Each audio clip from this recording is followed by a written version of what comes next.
I'm Erika with EG Body and Mind Wellness, and I'm going to talk to you today about day 4 of a 5-day series that I'm doing, and today is tips to lose weight effectively long term. Okay, so effective weight loss. This comes down to, do you have the correct plan? Is it too hard? And are you going to stick with it forever to maintain what to do? And do you think about, and what do you think about on a daily basis? Okay, so this is what comes down to the long-term weight loss. Okay, do you have an appropriate plan? Is it too hard? Are you going to stick with it forever, whatever you're on, just to maintain? And what you do and think and say to yourself on a daily basis. This is going to determine whether or not you get to your long-term weight loss goals. Okay, so here are some typical traditional tips for effective weight loss, which are extremely important, and many people do not still know some of these things, which is why I like to still talk about them. But drinking water, again, so 60 ounces or more, is really important to just help with the metabolism and give you a sense of fullness, and obviously do the traditional detoxifying your body. So without enough water in your system, it is really, really hard for the body to do what it needs to do on an efficient level, okay? So, and then the next one's going to be sleeping. So sleeping for 7 to 9 hours is really crucial. I know, 9 hours, and who sleeps 9 hours? But if you can, and if that's what feels best for you, you gotta do it to what's best for you.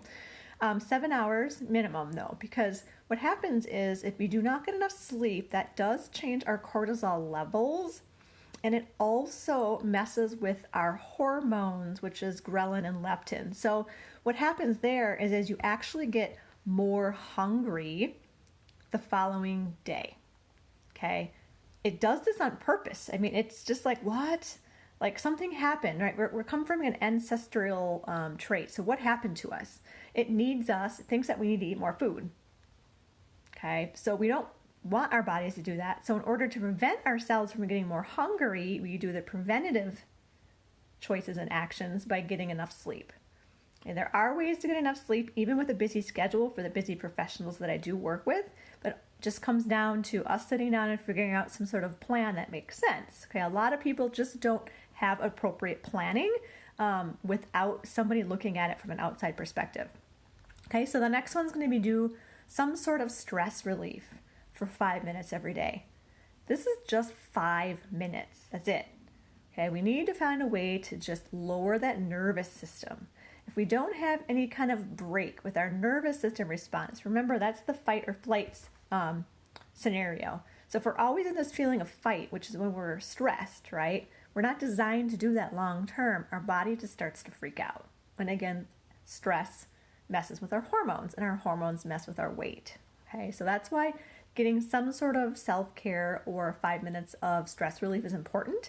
And that could be something as simple as coloring in a coloring book, listening to something relaxing, probably not something like Tool, even though I love Tool, but that does not relax me. That actually makes me kind of like, could probably, we won't go there, but something relaxing. And that could be just breathing, right? Or going for a walk for 5 minutes and not thinking about all the things that you need to do. Okay, it's about being centered with yourself for 5 minutes a day. So the next one's going to be keep any changes that you do small and realistic, so that you build confidence with those micro wins. The micro wins will build more confidence. So if you don't celebrate and see where you came from, you'll never know where you came from, and you'll always think that you have failed. I see this time and time again with conversations and clients starting out. That's what they do to themselves. They're like, oh, well, I didn't do good in XYZ. But they're forgetting about all the things that they did do. So if you're focusing on the things you didn't do all the time, are not focusing on the things that you did well, guess what path that's going to take you down continuously? It's going to take you down the path of looking for all the mistakes you made instead of looking for all of the things that went well. So that's an important tip. I think I'm number 4. Number 5 is weight training 3 times a week. Okay, so weight training 3 times a week, if you don't already know this, is important for bone density, especially as we get older. And the more muscle mass, so this dense muscle fiber versus fat, you are going to have a higher metabolism. So who doesn't want to sit around and be all muscly, okay, not crazy, and then just let that body burn more fat efficiently. So that's why weight training is so important, especially for women. It's good for our bones, it's good for our body fat loss, and it's just, we feel good. I feel so much better when I do weight training. I am not a cardio person, but the next tip is going to be doing HIIT cardio. HIIT cardio is something very short burst and high intensity. Now, high intensity does not mean as hard as Sally does next to you. It means as hard as what you do. Okay, who cares what Sally's doing next to you? She may be able to do 10 burpees, but she might break her back. Maybe you don't want to do 10 burpees. I'm not a big burpee fan, but I'm just saying that because people have been talking about burpees a lot lately, and it's in the forefront of my mind. You've got to do these exercises correctly and not in order to not hurt yourself. And you want to squeeze the time in. So like a perfect example for HIIT training is going to be a Tabata protocol, which is going to be 20 seconds of high intensity exercise. So whatever that means to you, again, and then 10 seconds of rest for 8 cycles. And you can rotate between 2 exercises if you want. You can do the same one. Most people get bored if they do the same one. I do. I like to rotate between 2. If you want any ideas on that, you can go ahead and comment below. Again, if you came in a little bit later, I was complaining about how Facebook is really stupid today, and it's knocked me out of my computer, and I can't see the comments right now live because Facebook just literally blew up at about 4:30 on my computer and everywhere else. So I'm on my phone right now. All right, so the next thing I want you to do is, those are the biggest tips for fast action, right? Okay, so the other thing I want you to think about for long-term weight loss, okay, is going to be looking inward and ask yourself, how many times have you lost weight on a diet or a 30-day challenge or the next shiny object that comes up in the radio? Well, we don't really listen to radios anymore, but like a podcast or whatever, and then gained it back. If you gained it back, did it really work? Did it really work if you gained it back? Not if you're looking for long-term weight loss, it didn't, right? So that's the key. This is about long-term weight loss, and that is what I'm talking about here today. So the next thing is I want you to do is the first steps to long-term weight loss, outside those tips that I was talking to you about, is to look inward, and self-love is how it happens. When you feel good about yourself, you naturally navigate to healthier behaviors. That's just how it works, right? When you respect your body and you love your body more, you're going to do things that serve that. You're not going to go and self-sabotage yourself as much, especially when you're learning. You're still going to have some learning times, right? This is what we do. We learn. We learn when we make mistakes, and then we move on. And that's what I teach my clients to do, instead of having all the wagon wheels fall off and then go cry in the corner for a week and then eat nothing but potato chips and cake and everything else to get your hand on, because that doesn't serve you. No. If you're ready for a change, talk to me. I can get you there. I can get you there much faster than you can get there. So I also want you to ask yourself, why do you want to lose weight? Another huge key for long-term weight loss, okay? So effective weight loss is getting into your why. What do you think will change from making any kind of changes? The stronger the story you have, the stronger the pull you will have to do the actions that are needed to reach your goal. That's really important. Again, I know you've heard me talk about this before, but not everybody hears all my lives, so I feel like I'm on repeat sometimes, but this is really important to know that you have to, everything that we do, we think about first, okay? It's a thought, and then it becomes a feeling, and then it becomes an action. So that's the cycle that we are in naturally. What we need to do is interrupt that cycle and slowly change that cycle, so now it's going to be a new permanent behavior, okay? So what you've been doing in the past is not working, right? So let's find another solution for you. So taking steps to long-term weight loss, okay? So let that negative crap, the negative comments, roll off your shoulders. I know it's easier said than done, but it's really important because you cannot change another person's behavior.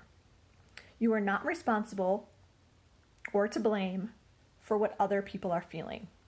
And this is really key. A lot of people who come to me are really worried about what other people will think, but it doesn't ultimately matter. It's how you feel about it. You can control the way you feel about that situation and know that your values are not the same as their values, and sometimes we just have to let things go. Okay? So every single human being has their own values, their perceptions, and perspectives, which may not match yours. And we forget that. I forget that. I have to remind myself certain circumstances definitely get my little hairs on end, but we're always learning about ourselves, always. So when you're in that moment, just try to accept it. Accept that, this person may be having a bad day. They may have different values than you, and then try to move on as quickly as possible. Okay, that's going to help you with your stress levels, which is in turn going to help you with your weight loss. Okay, you always have that choice, whether or not you want to get upset over that action that just happened. You always have control over that. Yes, we're going to get angry. We can get angry for a short bit. We're going to feel it. We're human beings. I feel it, but it's how you react after that. What are you going to do? Are you going to be mad forever? Are you going to hold a grudge? Are you going to learn from that experience, figure out some clarity from that, and then move on? So here's another one. I want you to learn how to take a compliment. So a lot of women, especially, do not know how to take a compliment. And I remember being that way when I was younger. I was very shy because we were taught to be very, demure, right? Shy. You're like, thank you. It's like, okay, it's like, thanks for telling me I have a nice shirt. You have a nice shirt too. Or I know I got this at Target and it's only $5. And these are all weird things that make us uncomfortable, but that doesn't serve us, right? When someone compliments your hair or something, or your eyes or your shirt, you're like, great, thank you. Just practice that, right? Great, thank you. Stand firm. Don't think of but and, right? The but is the thing. But I got that at Target. But it was only $5. That's not needed. That takes away the power of the compliment. Okay, so that's a little tip for you, because compliments are very powerful and they feel very wonderful. Just take them. Take them and enjoy them. You are worth it. You are worth it. So typically people who struggle feel they are not worthy on some level, or are afraid of what being smaller will be like. It's not a thought that many people think about, right? But it has come up. Are there negative aspects to becoming smaller? That could be what's stopping you in your tracks. And no pill or powder is going to fix that. You need to get to the root of that in order to move past it. There might be something holding you back that is much deeper. But you are worth it. Now, you don't have to believe it to start that you can lose weight at the very beginning. But what you want to focus on, or what you should focus on is what's going to drive you to your reality. So you want to focus on, this is getting really dark. What you focus on is your reality. So again, like I talked about earlier, you don't want to focus on all the negatives all the time, but I'll tell you, if you believe you can do something, you are much better capable of doing it. Okay. Your daily thoughts and actions will slowly change, and those slower changes that don't overwhelm you will lead to long-term change. So that's the thing I really want you to think about, okay? You don't have to believe it right away. We work on that. But the faster you believe it, the faster you are. You know you can do it. Deep down, you've probably lost weight at some point. So if you lost weight at some point in life, you know you can do it. You just need the tools to keep it off. That's really what's actually going on. You've lost weight before. You can lose it again. You just need the tools. That's not a quick fix, to make sure that you maintain it and we're getting to the root of the problem. So that, ladies and gentlemen, is how you get long-term effective weight loss, is by going through the power of the mind. Again, this is Erika with EG Wellness, Body and Mind Transformations. And